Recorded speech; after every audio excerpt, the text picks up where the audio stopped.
Porque, geralmente, a pessoa que constrói patrimônio ao longo da vida, ela tá pensando em mais do que, cara, vou fazer um negocinho aqui e vou ganhar um dinheiro. Você, por exemplo, não pensou só em ganhar um dinheiro com venda, você quis criar um negócio. E aí depois você foi pra visão do equity, de fazer esse negócio ter valor de mercado, para que ele possa ser vendável. Aí você vendeu, aí você comprou de novo. Aí você foi fazer outros negócios. Sempre com essa visão de que, olha, eu vou ganhar um dinheiro aqui, mas o principal tá no valor da empresa que eu tô criando para ser vendido. E aí tem aquele conhecido estudo do marshmallow, que foi feito em Stanford, onde eles pegaram crianças e colocaram marshmallow na frente das crianças muito pequenas e falaram, olha, se eu vou sair da sala, se eu voltar aqui e você não tiver comido marshmallow, você ganha 2. E aí algumas crianças naturalmente comiam marshmallow, outras, tem um vídeo muito bom que mostra isso, ficavam lá fazendo força para não comer, pegava marshmallow e cheirava e colocava de volta, mas elas aguentavam e ganhavam 2. E aí os pesquisadores acompanharam as crianças depois até a maioridade e viram que as crianças que toparam esperar, sendo que 15 minutos não é longo prazo, mas para uma criança pequena é muito longo elas prazo. tiveram mais sucesso, elas foram melhor na escola, tiveram melhores notas naqueles testes de vestibular que os americanos fazem, elas conseguiram carreiras onde tinham mais remuneração, porque elas conseguiram abrir mão do presente, fazer esse sacrifício que você fazia quando era mais novo, todos nós fizemos, para ter mais no futuro. Então eu diria que pensar a longo prazo também é uma coisa que a gente pode identificar assim e falar, cara, geralmente, quem consegue chegar lá tinha essa questão de que não se importava tanto com o que ia perder no curto prazo, contanto que ganhasse mais no longo prazo. Vou deixar o Thiago falar sobre o aspecto mais financeiro desse conceito, que é o que ele defende com muita propriedade no trabalho que ele realiza. E eu vou trazer um outro aspecto do longo prazo. Porque o jogo sim, é um jogo de longo prazo. Uhum. É um jogo de... Porque ninguém vence esse jogo pensando no curto prazo. Mas existe aqui alguns aspectos do pensar em longo prazo que eu diria para você que se o cara não estiver atento, ele pode fazer tudo certo com o dinheiro dele, pensar no longo prazo com o dinheiro dele, mas ele se ferrar. Por exemplo, uma boa fórmula para ficar pobre, divórcio. Para ficar muito pobre, o segundo divórcio. Então, um jogo de longo prazo é um jogo de quem não negligencia o casamento dele. Se ele decidiu se casar. Se ele resolveu se casar. O cara pode ter decidido não se casar, mas se ele resolveu se casar, é um sacrifício que ele não deve fazer na família dele.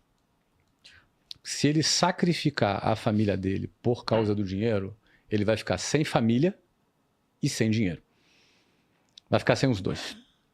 Então eu penso que dando um exemplo aqui, há alguns aspectos que não são só apenas o financeiro, como o Thiago fala muito, o risco da ruína, por exemplo. Hoje em dia a gente está com aquela febre das bets, né, das apostas. Sim.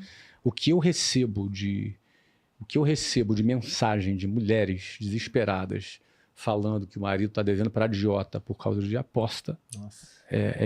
Toda caixinha que eu abro tem alguma coisa, alguém se lamentando muito, o que fazer agora que eu estou devendo tanto, etc. E tal.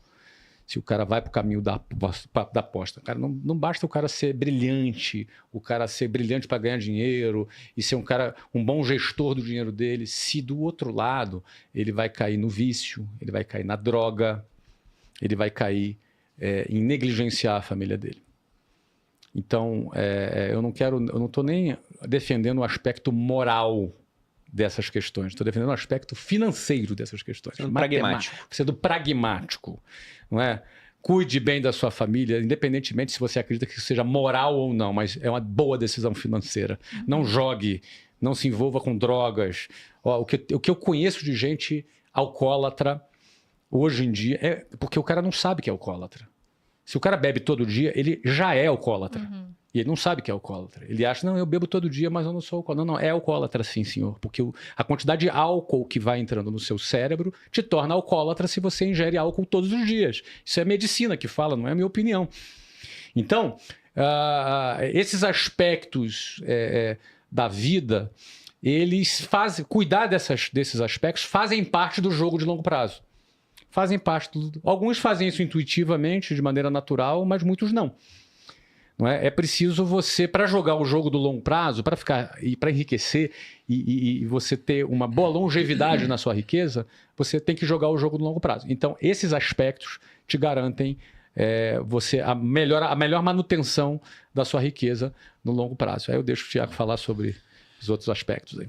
Pô, cara, assim, obrigado por me deixar falar para começar, por essa permissão que você me deu aqui. Uma brincadeira da parte. Porque eu poderia ter falado e você... Não, né? se eu tô brincando, não. Flávio, para mim eu fico só te ouvindo falar, você sabe que eu gosto muito disso e aprecio Todos e aprendo. nós. Mas assim, não tentando complementar, mas trazendo um pouco do meu ponto de vista, tudo que o Flávio falou, e eu tô um pouco nesse momento de reflexão, né, de, cara, porque uma coisa é fazer o patrimônio, outra coisa é perpetuar o patrimônio, são coisas diferentes. Eu acho que são habilidades diferentes. Mas, para mim, tudo que o Flávio falou, e eu concordo com tudo, se traduz basicamente em você respeitar o que eu considero hoje como os princípios bíblicos. Tudo que ele falou, cara, sobre droga, sobre casamento, sobre vícios, seja lá o que for. Então, num lugar onde está escrito tudo que, para mim, traduziria o que seria a maior probabilidade de você perpetuar patrimônio, seria, cara, num único livro onde estão escritos todos esses princípios que ele citou. E realmente são extremamente danosos, né, para a destruição do patrimônio. Agora, uma coisa que eu fico refletindo é sobre o longo prazo, porque você perguntou sobre isso, né? E a gente sempre fala sobre pensar a longo prazo. Talvez num primeiro grau de reflexão, pensar a longo prazo te faça produzir mais patrimônio. Mas talvez num segundo grau de pensamento, eu estou refletindo aqui, que na verdade talvez seja o contrário. Talvez seja o seguinte, ter um pensamento inteligente e não um pensamento a longo prazo. Porque, por exemplo, vamos pegar o exemplo do Flávio. Vendedor. O Flávio vendia. Aí ele pegou e usou a inteligência dele. Que a gente pode chamar de pensar a longo prazo ou a gente pode chamar de imediatismo. Por quê? Porque se ele construir um negócio que possa ser perpetuado, e a gente pode chamar de longo prazo, ele vai ter muito mais dinheiro no presente, porque esse negócio vai proporcionar dinheiro muito mais rápido do que se ele se mantivesse como vendedor. Então, a construção de um negócio para o longo prazo, no final das contas, vai proporcionar um resultado de curto prazo muito mais rápido. Mas existe um hiato aqui. Né? Então, a paciência atrelada a construir um negócio a longo prazo vai trazer um resultado a valor presente muito mais rápido. Então, eu acredito que tudo que, depois que eu descobri o conceito de equity, que eu comecei a construir, eu construí pensando no futuro. Mas a consequência disso sempre foi nos trazer muito mais dinheiro no curto prazo. Então, para mim, cara, é a mistura do imediatismo com a paciência e esse equilíbrio difícil de ser imposto no dia a dia que faz com que a gente tire o negócio do papel e construa algo que possa ser perenizado, digamos assim, né? Isso é o que traz, para mim, esse grande resultado no curto prazo. Agora, sobre o que perpetua o patrimônio, cara, é você não se expor a nenhum tipo de risco da ruína. Que são as coisas que, de fato, podem te destruir ou te tirar do jogo. E talvez, cara, você parar de ser um pouco corajoso como você era e talvez você passar a ser um pouco mais cauteloso com as coisas, que são habilidades diferentes. Mas no último grau de reflexão, e a minha maior reflexão até agora sobre perpetuar patrimônio, aí o Thiago Nigro, né? Eu já conversei inclusive com o Flávio, pedi alguns conselhos para ele, para algumas outras pessoas também. Para mim, cara, o hábito que mais te protege, cara, de perpetuar patrimônio, ele é um só, cara. Ele chama caridade. Por quê? Porque a gente tem dois tipos de pessoas que têm dinheiro, na minha visão. Tem a pessoa que diz que eu tenho dinheiro, o dinheiro é meu, I own the money. E tem gente que se considera um administrador desses recursos, né? Quando você considera que esse dinheiro é meu, cara, isso daqui te torna alguém muito mais duro. E alguém muito mais duro é alguém que tem muito mais dificuldade, por exemplo, de fazer algum tipo de caridade ou se desprender disso daqui. Então é alguém que pensa muito menos em administrar e pensa muito mais em guardar. Isso daqui começa a te gerar algum tipo de medo, algum tipo de dificuldade. E você começa aos poucos, cara, a ficar tão apegado a isso que você coloca toda a sua vida, sua mente, seu coração no dinheiro. E esse apego demais, na verdade, de uma forma irônica, te faz talvez ter muito mais risco de perdê-lo. Por esse grande apego que você tem ao dinheiro. Quando você faz algum tipo de caridade, você de alguma forma tem uma relação muito mais leve com o dinheiro. Você começa a pensar em formas de administrá-lo. Né? Para mim, a caridade ela é o antídoto à mesquinharia e ela começa, de alguma forma, a te tratar. E quando você tem dinheiro e você não tem problemas, a sua relação é leve com o dinheiro, você passa isso também adiante. Então, quem vai perpetuar esse patrimônio não é você, são os seus filhos. Isso daqui precisa ser passado para os seus filhos. Eu não tenho a experiência toda que o Flávio tem, com filhos ainda, com paternidade. Mas eu sinto que passa por aqui. Porque se você passa para o seu filho essa sensação materialista de que você é o dono do dinheiro, o dinheiro é meu, ele não pode sair daqui. Cara, o seu filho, que nunca produziu, vai ser muito difícil ele passar pelo que você passou, ter as habilidades que você tem.